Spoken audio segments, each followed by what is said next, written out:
The miners in the early 70s began showing signs of silicosis and lung cancer. And they were showing up in alarming rates, far more than anybody had ever expected would show up. So a bunch of the miners formed what was called a silicosis committee, and they began examining what was going on.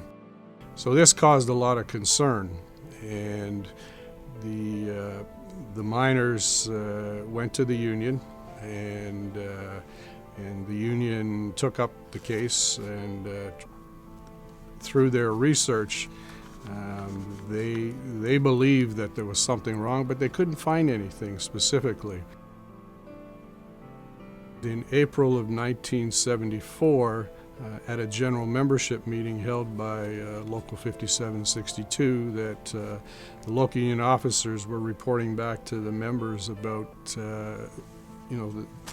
the responses they were getting and the information that they had had and developed on their own. And the members took it upon themselves to say, enough is enough. We're fed up with what's going on. We're fed up with not getting the answers to our problems. We're fed up with the working conditions. And they put up a picket line that afternoon. It was a local issue. They were fighting for improvements in their working conditions, but nobody was paying attention to them. So the local and the union went to the district office, and they went to the international office, and Lynn Williams asked Paul Falkowski, who was a health and safety expert, to come in and work with the Elliot Lake miners. So he went to Elliot Lake, he listened to the men, found out what their problems were, and decided that this issue needed to go beyond just Elliot Lake. It was important enough that the community needed to hear about it, the governments needed to hear about it.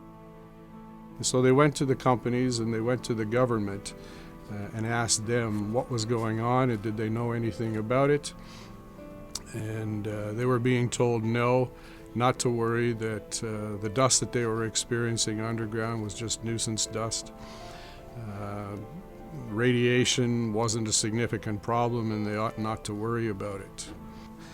So Paul Falkowski took the issue to Stephen Lewis, who was the leader of the NDP party, and between Stephen Lewis and Eli Martel, who was the MPP for the Nickel Belt riding, and also the health and safety critic in Ontario, both took up the issue and went after the government relentlessly. So as a result of this activity, now the media is catching on to the story and decides to go and write about it, and it becomes now a public issue. So now the issue goes beyond Elliot Lake, and now people all across Ontario and the rest of Canada are finding out about it.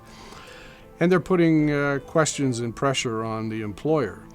And 10 days into the strike, the company finally decided that they were going to have to sit down with the union. At the same time, Eli Martel and Stephen Lewis were going at the government. Between all of that, eventually, within a couple weeks, the government made a promise that it would strike a royal commission, which was an inquiry to look into the concerns of the men. And the company agreed that it would cooperate, and 3 weeks after the strike had begun, the men had agreed to go back to work based on the promises that they were given by both the government and the employer. The steelworkers were very active in the Ham Commission. We had one of our members was a member of the commission panel.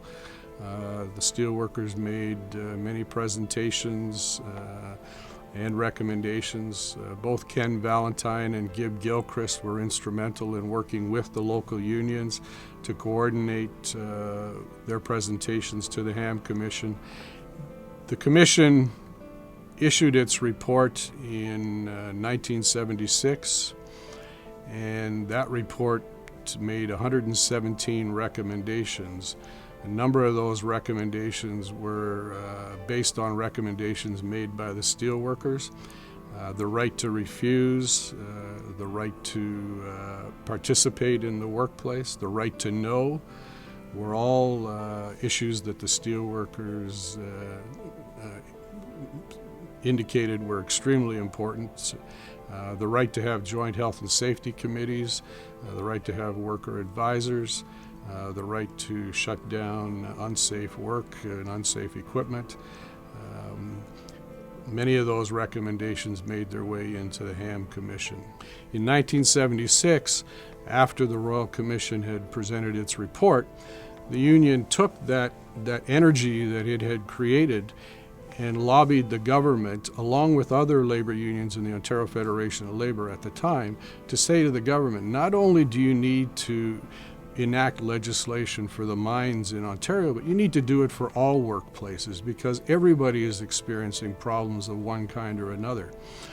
And the government got the message after some prodding by the NDP, by Stephen Lewis and others in the NDP and by the unions, and finally in 1978 enacted the Occupational Health and Safety Act, which gave protections to almost all working women and men across the province of Ontario. Now, if you talk to the men today, those who are still alive, they never dreamed in their wildest imaginations that what they did in April of 1974 would have such a large impact. They were fighting for their own conditions, their own workplace, to improve their own safety and their own health. They didn't realize that what they did and the courage that they had to go on strike and fight for what they believed in would have such a broad impact. And today, all of us have a tremendous debt of gratitude to pay to those miners because we're living and reaping the benefits of what they fought for and what they died for back then.